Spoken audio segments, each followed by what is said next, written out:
Olá, Oi, aí. muito boa noite. Fogo alto e óleo puro. Sim, vamos cair para dentro. Vamos para lá. Primeiro, quero dizer que é uma honra, um prazer muito grande poder fazer essa entrevista com o amado irmão, viu? A honra é minha, o prazer é todo meu em estar junto com o irmão, participar de algumas coisas interessantes. Amém. Saiba que eu tenho aprendido muito lá na nossa comunidade, na Verdade e Vida, com as suas pregações, né? Amém. E eu queria iniciar assim essa live. Já estão entrando algumas pessoas aí, Ana Paula, Neilson. As pessoas vão chegando e eu gostaria de abrir essa live, né? Com aquele versículo bíblico que nos diz: conhecereis a verdade vos libertará. É Né? João 8:32. Isso. E tem também o, o versículo que diz que o meu povo padece pela falta de conhecimento. É, Né? Eu, enquanto consultor também, jornalista, eu sei que conhecimento é fundamental, é tudo, né? Mas eu sempre reflito sobre a situação de todos nós, né? Aqui que estamos de passagem pela Terra, e valorizamos tanto esse pequeno pedaço da eternidade e esquecemos de dar ênfase, de dar importância ao alvo maior que é a vida eterna, né, irmão? isso é verdade, né? E o conhecimento, ele pode elucidar muitos problemas no culto, né? O conhecimento te leva a aproximar daquilo que é a perfeição em Cristo Jesus, né? Quanto mais conhecer, melhor você vai se expressar e melhor a sua fé vai viver, né? Porque a fé depende de fundamentos, né? A fé depende de fundamentos. Por isso que Paulo, os hebreus, o escritor dos hebreus, diz: a fé é o firme fundamento das coisas que se espera e prova daquilo que não se vê. Então, os fundamentos são muito importantes. E o conhecimento é justamente nisso que faz ampliar sua visão sobre fundamento, fundamento da salvação, fundamento de perdão, fundamento de santidade. São fundamentos que são doutrinas bíblicas que abrem nossa É, visão para conhecer a Cristo.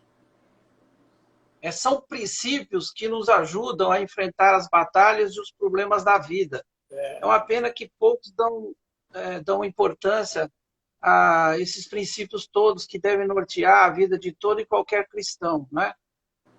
Mas enfim, eu vou falar muito aqui do irmão, vou explorar o irmão no sentido de nos ajudar a entender um pouco do mundo sobrenatural, porque eu tenho acompanhado a trajetória do irmão, não só nas pregações da igreja, mas também através do seu livro, esse livro aqui, ó.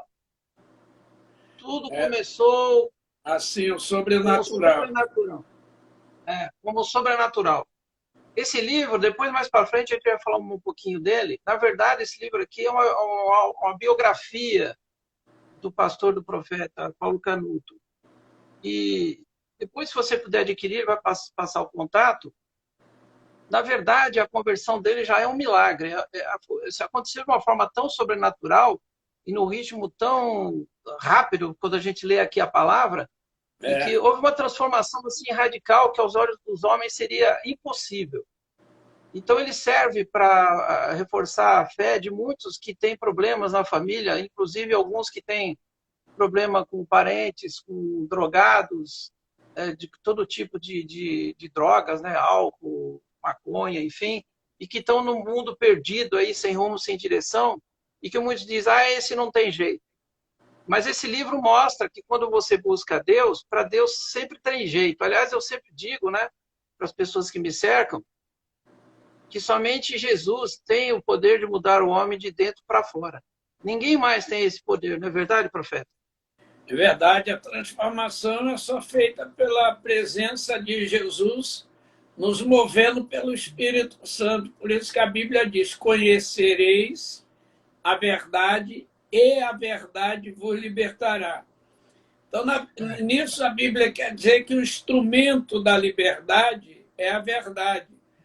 Né? O instrumento que liberta o ser humano é a verdade. Nada liberta o homem se não for através do conhecimento da verdade.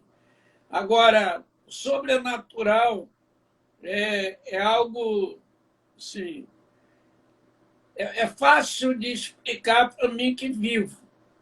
Né? Entrar e viver o sobrenatural, eu até falo com os pastores por aí afora, 45 anos eu sirvo a Jesus. Mas eu não conheço a parte rasa do Evangelho. Eu conheço a parte profunda do Evangelho. Eu conheço Cristo de uma maneira, para mim, sobrenatural. Que eu não conheço Cristo ajeitadinho, eu conheço Cristo na sua soberania e autoridade, que nos leva a nível celestial, a nível alto, que a fé jamais se abala, por maior que seja. Agressivo e reino das trevas, mas jamais abala a minha fé, porque eu conheço o lado sobrenatural do cristianismo. Então é muito importante isso. Quando a gente lê que Jesus dormiu no meio de uma tempestade, você imagina. Jesus é o único homem que dormiu no meio de uma tempestade. Dormiu. Por que ele dormiu? Porque tinha um conhecimento daquilo para qual o Pai o enviou. Então, a tempestade não é suficiente para tirar o seu sono. Mas os discípulos entraram em crise e entraram em desespero, porque Jesus estava dormindo. Eles falaram, não te preocupa, mestre, que vamos perecer. Olha só, Jesus acordou e repreendeu o vento e o mar, quietou, foi embora. Então, o sobrenatural é um caminho muito seleto. Pois é, então, a que a gente depreende desse texto, né, dessa passagem, é que quem tem Cristo tem tudo, porque ele tem o controle de todas as coisas. E nós, né, todos nós, enfrentamos tempestades na vida, e que às vezes parece que elas vão nos derrubar, vão nos destruir. Né? Mas se nós estivermos fundamentados na rocha eterna, que é Jesus Cristo, nós passaremos, porque com Cristo nós somos em tudo mais que vencedores, né, profeta?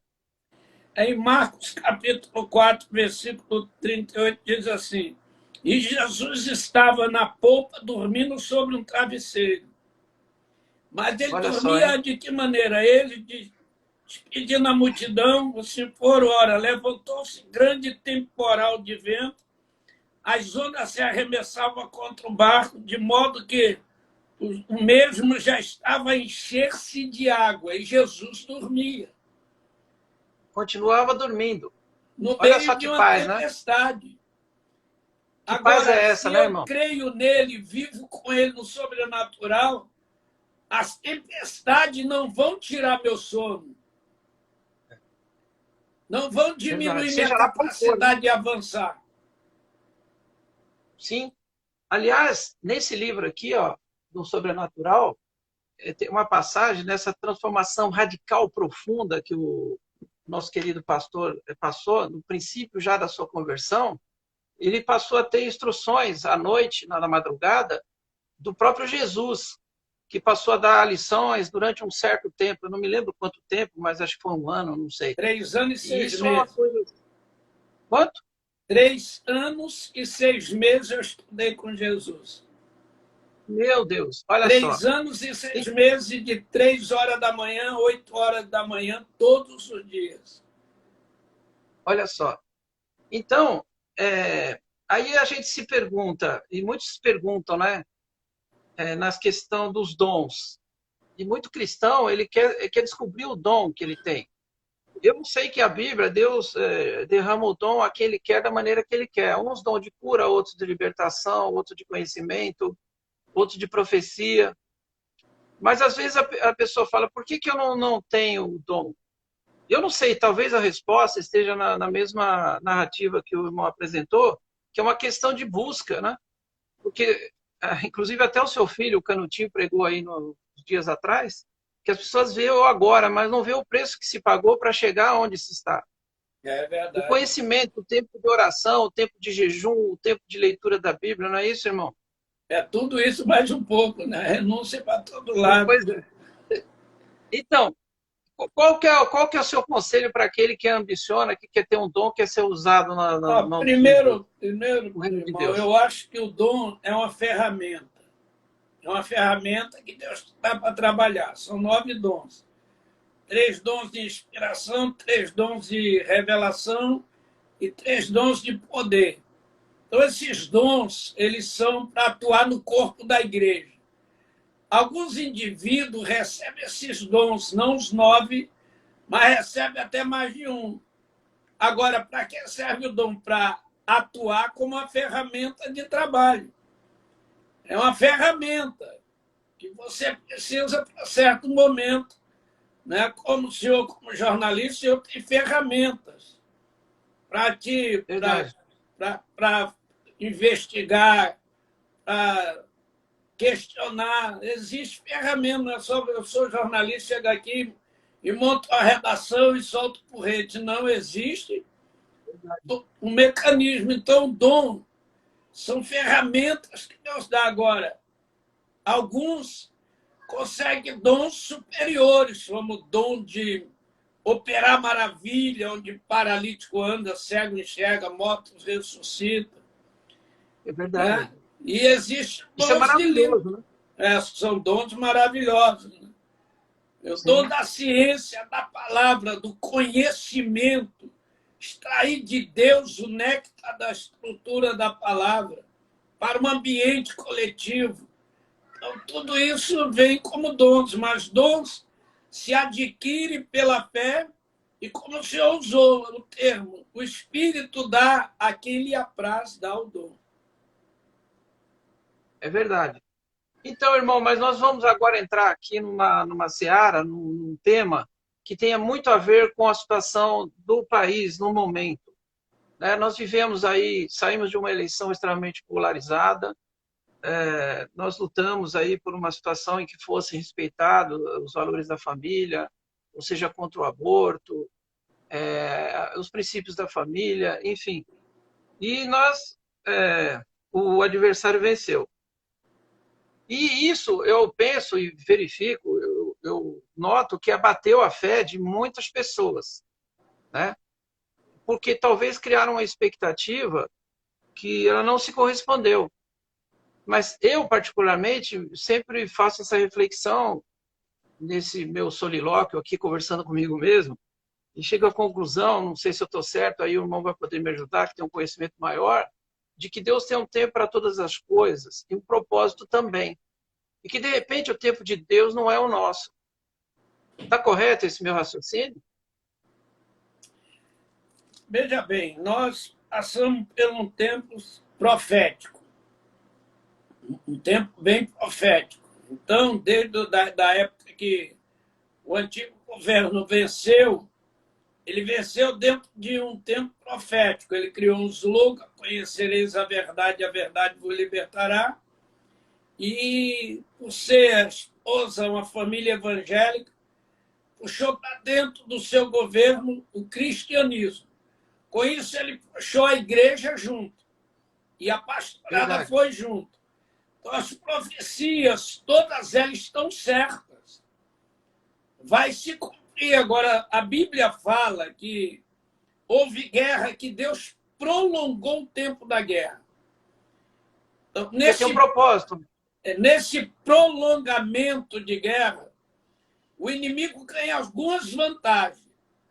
Porque Deus não pode dar a glória dele para ninguém.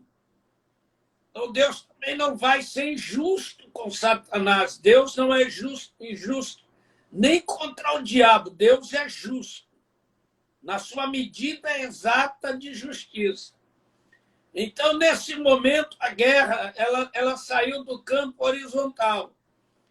Ela está no campo vertical, de cima para baixo.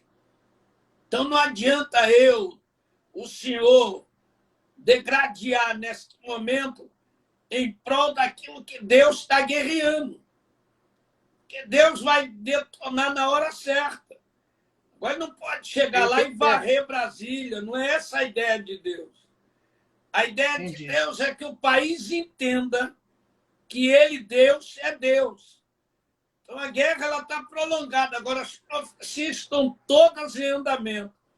Como os pastores, Entendi. a maioria, investiram a fé no ângulo só, eu venço de tal maneira que o diabo vai entender quem é Deus. Cara, mas não é assim. Então, eu sempre dizia, todo mundo dizia para mim, andando, viajo muito, Paulo, você, quanto vai ganhar o governo dessa vez? Falar assim, ele não ganha no primeiro turno, e se ganhar, ganha de pouquinho. E no segundo turno vai ser muita guerra. Agora, a minha vontade é vê-lo ganhar de enxurrada, mas não vai acontecer. Aí entra a fraude do inimigo, aí entra alguns movimentos negativos, e aí do lado Sim, da própria estrutura também há falhas e ajuda o inimigo a se fortalecer. Então Deus verdade. pega, tira a guerra da horizontal, joga para a vertical e é ele que está no comando. Daqui um pouco o Brasil está de volta muito mais forte ao nível que Deus quer que o Brasil exista.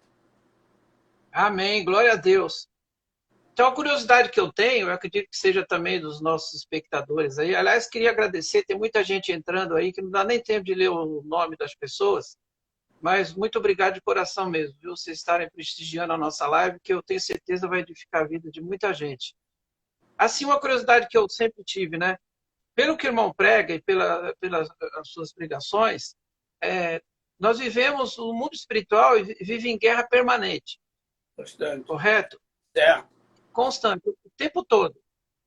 E a curiosidade é, a vitória se dá primeiro no reino espiritual e depois se manifesta no natural? Ou não existe esse sincronismo, essa, essa conexão de tempo, se ela é aleatória? Primeiro acontece no reino espiritual, depois acontece no natural? Como funciona Não, o mundo assim? espiritual é o mundo principal. Né? Você tem céu, primeiro céu, segundo céu, terceiro céu, se conta sétimo céus. Né? Mas os céus que a gente vive aqui embaixo, céu daqui sobre nós, onde está parte do mundo espiritual, e o céu paraíso. Então, este mundo espiritual, aqui acima de nós, a segunda camada de baixo para cima, é uma camada de conflito constante, onde estão reinos de treva e reino de luz. Então, nós temos a hierarquia angelical.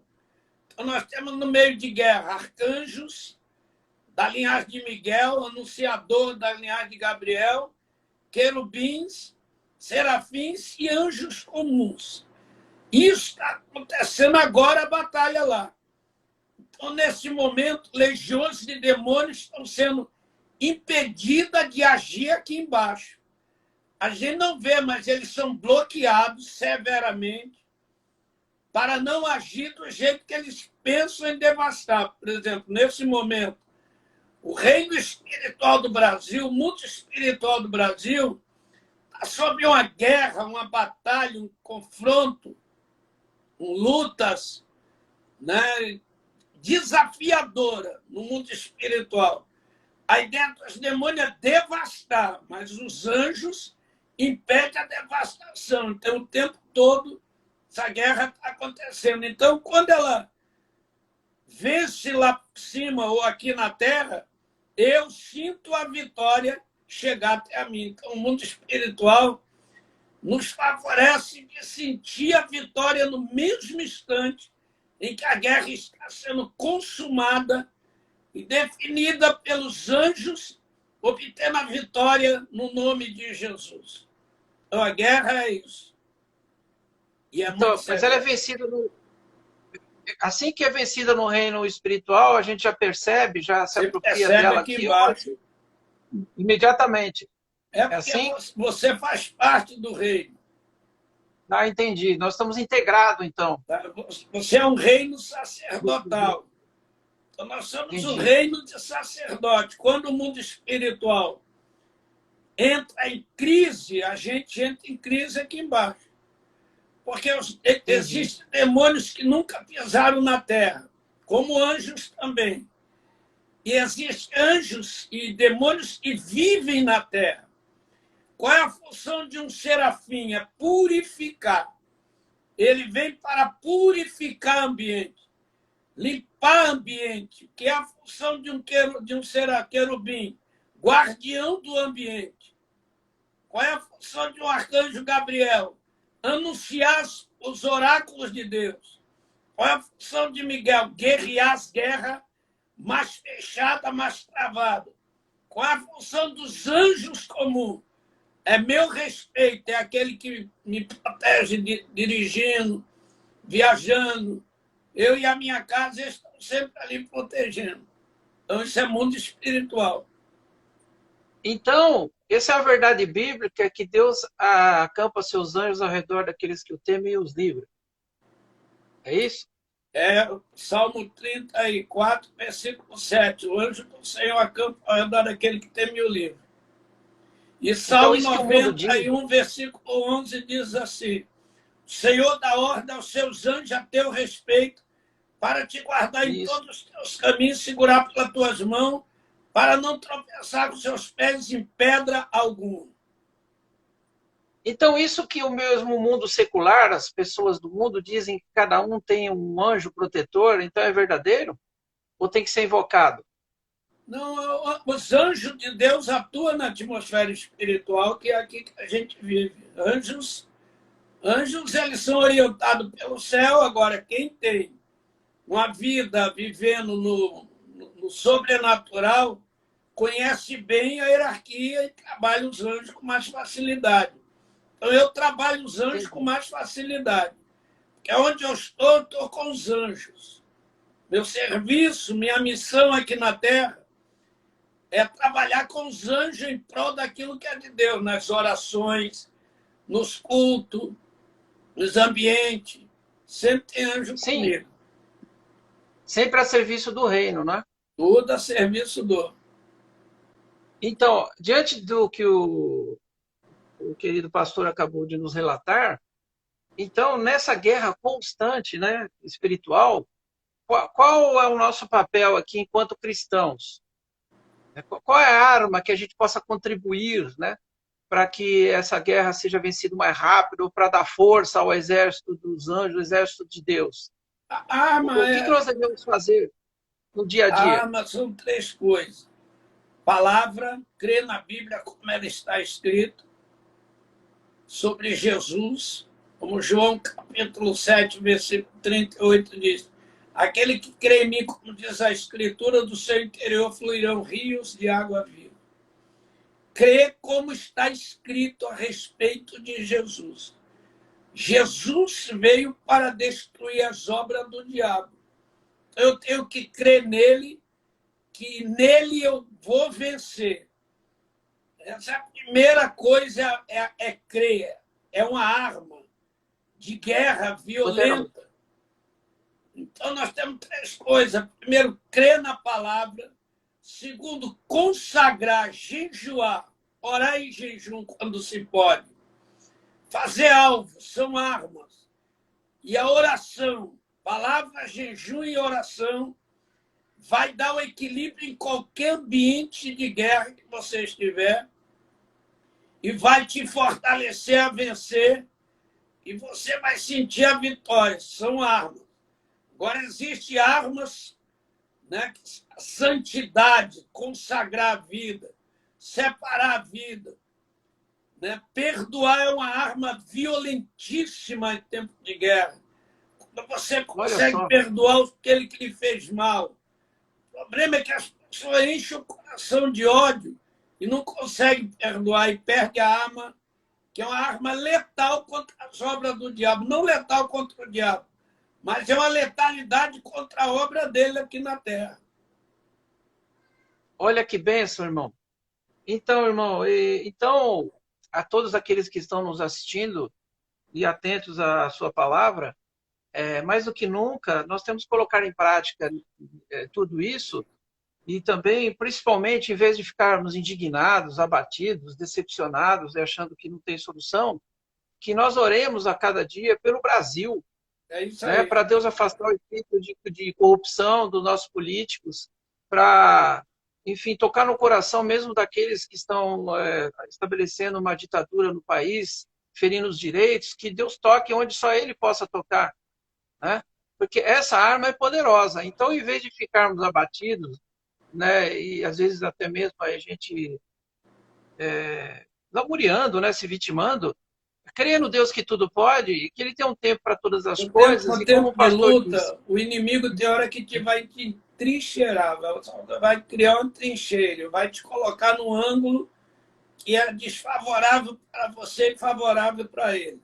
Nós estamos num tempo de uma guerra espiritual muito interessante, não pela política brasileira, mas pelas palavras proféticas, pelas revelações escatológicas. Nós estamos vivendo um período em que o espírito do anticristo se move na terra violentamente para criar um modelo socialista, para gerar um governo mundial. Isso é anticristo. Como ele é anticristo, ele é contra tudo que é de Cristo. E ele traz nele ódio contra as coisas. Então ele odeia, né, pessoas, ainda que ele vai querer agregar essas pessoas, ele odeia. Ele trabalha para governar o mundo com a moeda só. E esse anticristo está na Terra. Então, a nossa guerra ela não é brasileira. Brasil é um pingo no oceano daquilo que é o mundo. Agora, verdade, Deus tem uma promessa para o Brasil. A gente está assim, digo, a gente, né, a pessoa da igreja, a igreja, nós estamos assim, que a gente queria que fosse diferente. Mas não é que a gente tem que preparar a igreja para saber vencer no tempo de guerra, gente. Então, hoje nós estamos numa crise globalizada na área da saúde, na economia mundial, no relacionamento social, relacionamento político. Nós estamos vendo guerras e rumores de guerra. Então, tudo isso é o espírito do anticristo, que vem com a ideologia abortiva, para criar lei que vai legalizar o aborto, ideologia de gênero, todas essas coisas, legalização das drogas, tudo isso faz parte de um socialismo anticristo. Então, não é comunismo, é uma coisa pequena diante daquilo que a gente vai viver para frente no mundo espiritual. Então, mas dentro do seu conhecimento, do estudo bíblico, o pastor entende de que, porque a gente lê muito e sabe que os finais do tempo haveria peste, fome, guerra, o amor de muitos se esfriaria, mas eu entendo que Deus preservará aqueles que são seus. E eu lendo Joel, né, ali diz que nos últimos tempos também haveria um avivamento tão grande, o derramar do poder de Deus, que os velhos e as crianças profetizariam, aconteceriam prodígios de maravilhas. Isso está perto de acontecer, pastor? Já está iniciando o derramamento, porque o derramamento ele vem no meio das próprias situações adversas. Eu derramarei o meu espírito. Na verdade, Jesus derrama três coisas. Né? Ele derramou três coisas. O amor dele foi derramado, está na terra. O Espírito Santo foi derramado, está se derramando em toda a terra. E o sangue dele derramado. Ele derramou por nós. Então, a gente está passando uma crise. O problema nosso, Brasil, é que a gente está olhando só para a pátria brasileira. Verdade. Mas o mundo inteiro está em crise. Sim. Crise desafiadora, porque o mundo inteiro está legalizando a mesma coisa. É verdade. Se nós olharmos a América Latina... Está legalizando as drogas, está legalizando a ideologia de gênero, Está legalizando Verdade. aborto, está legalizando, as coisas estão sendo legalizadas. Não é Brasil, não é a presidência Exato. atual e nem antes. Não é isso, gente, é muito espiritual. Agora, eu tenho que entender que no meio da tempestade, Jesus dormiu e acordou, e silenciou a É isso mesmo. tempestade. Eu tenho que crer que eu e a minha casa e a nação que eu vivo será preservada em um momento, e o Senhor derramará o Amém. Espírito dele em toda a terra. E aí sim virá o fim. Então, o que o irmão se referiu aí dessa crise globalizada, né, econômica, moral, é o que muitos chamam aí da nova ordem mundial. Fala-se que é liderada por pessoas de grande poder aquisitivo, os bilionários que controlam todo mundo, e realmente o que eles querem é essa transformação, uma moeda única, implantar o chip, ter o controle da vida de todos, Mas é tudo mas, bíblico, gente. É tudo mas eu bíblico. creio. Então, mas eu creio que na tempestade, como o pastor falou, ele há de nos livrar a cada um daqueles que busca a Deus e há de dar o escape, o livramento, o Claro. refrigério, né? No momento certo. A gente não pode abdicar da nossa fé e nos afastarmos de Deus, porque aí a gente já somos derrotados já de cara. Não tem possibilidade, não tem. Ficamos sem alternativas, né, pastor? Não, olha, nós temos. A nossa alternativa é maior do que estava antes. O poder do céu está a nosso favor, gente. Amém, glória a A Deus. unção de Jesus Cristo não muda em tempo de guerra. A guerra, ela, a nível de Brasil, vamos deixar o mundo lá fora. A nível de Brasil, a guerra só foi prolongada, está prolongada. Então, nós estamos numa Entendi. guerra que saiu da visão humana, do horizontal. Ela está na vertical. Deus está no controle. O problema é que a gente queria que fosse o nosso jeito, mas não deu. Sim, é verdade. Então nós estamos numa É verdade. trincheira, estamos entrincheirados, mas vamos sair daí. A Eu igreja, penso, né? a igreja é o poder de Deus. Há uma passagem na Bíblia que eu gosto de ler muito. Eu gosto de ler para mim, né, essa passagem bíblica, que eu acho ela de grande valia, de grande importância. Veja bem, é um capítulo que me chama muita atenção. Juízes, capítulo 9, verso 50, diz assim: Então foi Abimeleque a Tebes, e a sitiou e a tomou. Havia, porém, no meio da cidade uma torre forte. Todos homens e mulheres, todos moradores da cidade, se acolheram a ela e fecharam após si a porta da torre e subiram ao eirado da torre. Abimeleque veio até a torre, pelejou contra eles e chegou até a sua porta para incendiar, para queimar suas portas e destruir tudo. Porém, uma certa mulher lançou uma pedra de moinho superior sobre a cabeça de Abimeleque e ele quebrou o crânio dele.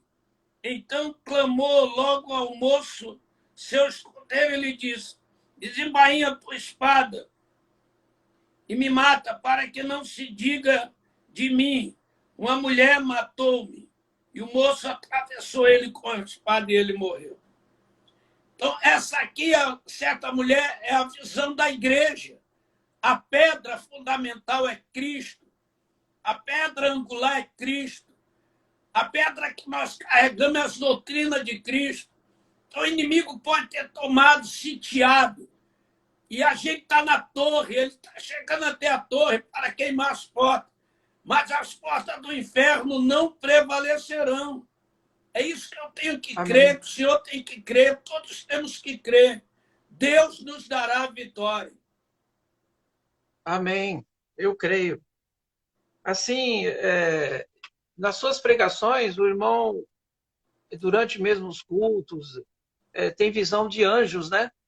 E eu queria que o irmão, é uma curiosidade, acho que todos têm. Como são os anjos? Uns dizem que eles têm tamanhos de uma casa, e como o irmão falou, cada um tem uma função, né? Mas eles eu entendo que eles não se manifestam também em qualquer lugar, em qualquer situação, né? Qual o ambiente que é necessário para que os anjos se manifestem? Anjo é uma coisa que você, de repente, pode até receber uma pessoa no seu ambiente de serviço, pode ser um anjo. Ele pode ter esse poder de chegar e se transformar num ser humano. Agora, no meio espiritual, quando você vê anjos, depende da dimensão do ambiente espiritual e a necessidade daquilo que Deus quer para aquele ambiente. Então, por exemplo, você pode ver um serafim tem 6 asas. Então, 6 asas, ele vai dar uma conotação de purificação e manifestação muito grande. Você pode ver um querubim com 4 faces. A face da águia, a face do leão, a face do homem, a face do boi. Como Ezequiel viu. Como Isaías viu o serafim, Ezequiel viu o querubim.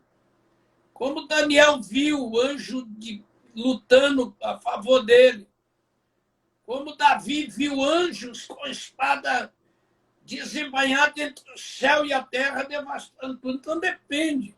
O anjo não tem uma figura que eu posso definir, ele é assim, ele é de asas, ele é sem asas. Tem tudo isso muito mais. Ele tem sempre um propósito de se manifestar, né? De acordo com a situação. Depende daquilo que Deus está designando na guerra. Né?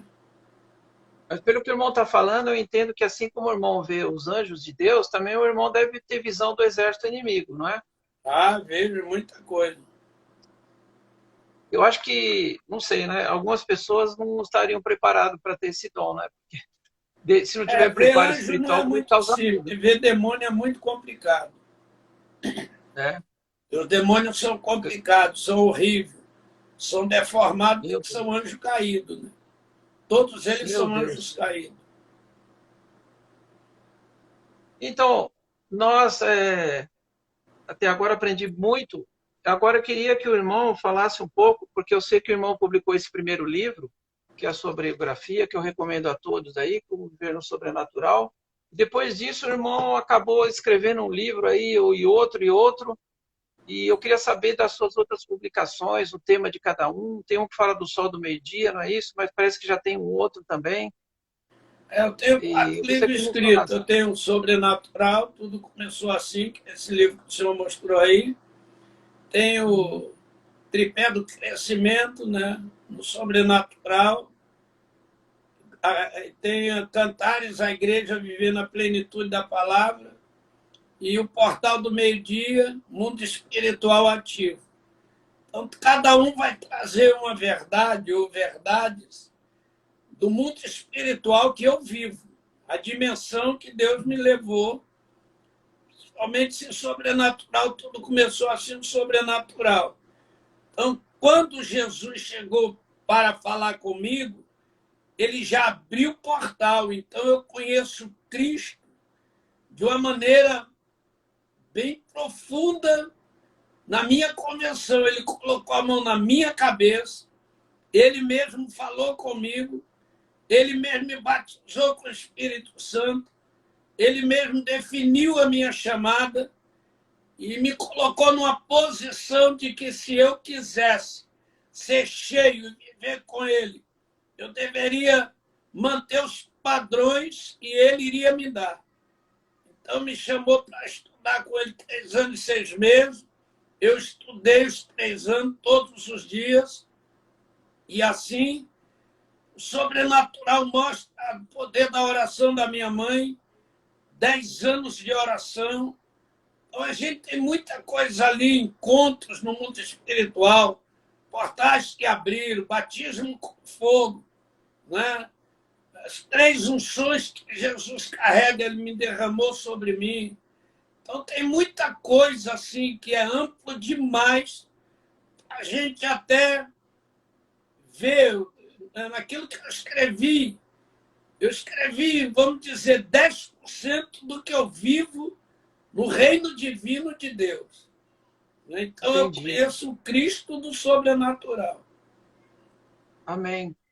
E para muitos que não sabem da trajetória do profeta, do pastor Paulo Canuto, ele tem essa trajetória aí de décadas, inclusive com trabalhos de libertação em muitos países, inclusive que ele citou aí da Itália, né? Que foi um Itália. trabalho difícil, que Deus deu uma vitória tão grande ali contra principados, potestades, que são guerras mesmo só com o poder de Deus seriam vencidas. E ele viaja o Brasil todo, ele tem essa vocação aí também missionária, né? Todos os estados brasileiros, e inclusive agora, parece que amanhã ele está indo para os Estados Unidos, não é isso? É isso, amanhã estamos para a América lá.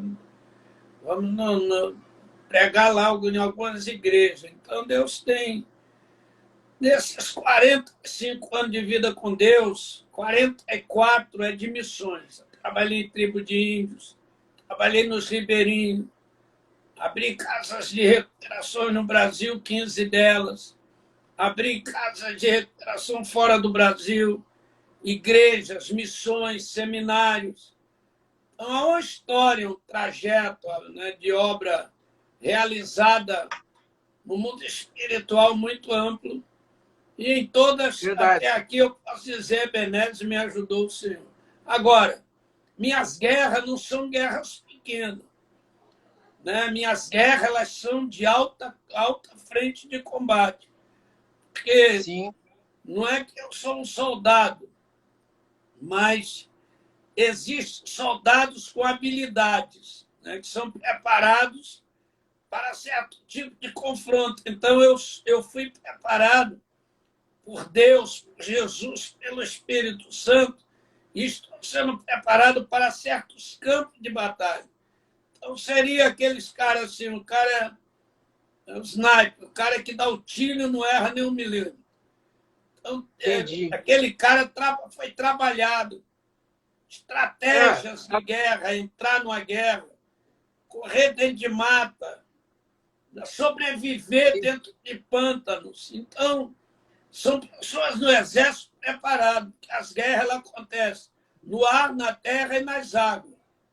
Né? Por isso que a gente tem marinha, aeronáutica e exército. Então, Jesus me preparou para trabalhar nos campos de guerra. Então, eu tenho estratégia minha pessoal. Eu não entro numa oração de qualquer maneira, eu já entro a nível profundo. Então, eu levo o grupo que está comigo orando, eu levo eles comigo. Eu puxo eles para um ambiente seleto e ali a gente guerreia e vence muitas coisas. Eu diria que o irmão faz parte da tropa de elite do Exército de Deus. É por aí. Não é verdade? Então, eu queria que o irmão deixasse o seu contato para aqueles que queiram adquirir o seu livro ou convidá-lo para levar uma palavra em alguma comunidade cristã, evangélica, pelo Brasil afora. Deixa os nossos contatos para nós, pastor. É o Instagram, né? PR Paulo Canuto, com 2 Os no final, Canuto. Né? E ali tem assessoria, tem os livros, tem tudo. A Jaque, né? A minha nora, é que cuida de tudo isso, da minha agenda, da venda dos livros, ela e o Júnior. E tem o YouTube também, que é PR Paulo Canuto. E por aí afora, o Instagram, tudo a mesma coisa, PR Paulo Canuto. Só o Instagram que tem 2 Os no final. Entendi. Então, o irmão vende o livro para qualquer lugar do Brasil e também vai para onde o povo de Deus o convidá-lo, tanto no Brasil quanto no exterior, não é isso? Eu rodo o Brasil e o mundo inteiro. É verdade. Então, eu acho que eu explorei demais o irmão, foi um prazer imenso, aprendi muito, como sempre. Espero que a gente tenha outras oportunidades.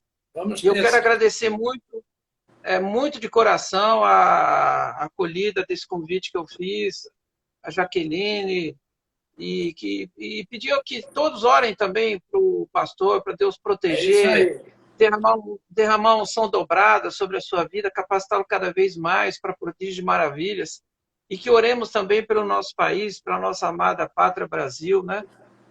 O nosso tipo de guerra, a diferença bem. As lutas que um crente comum enfrenta não é a mesma que eu enfrento. As minhas lutas, elas são terríveis. Eu Imagina. não são espíritos comuns que me atacam.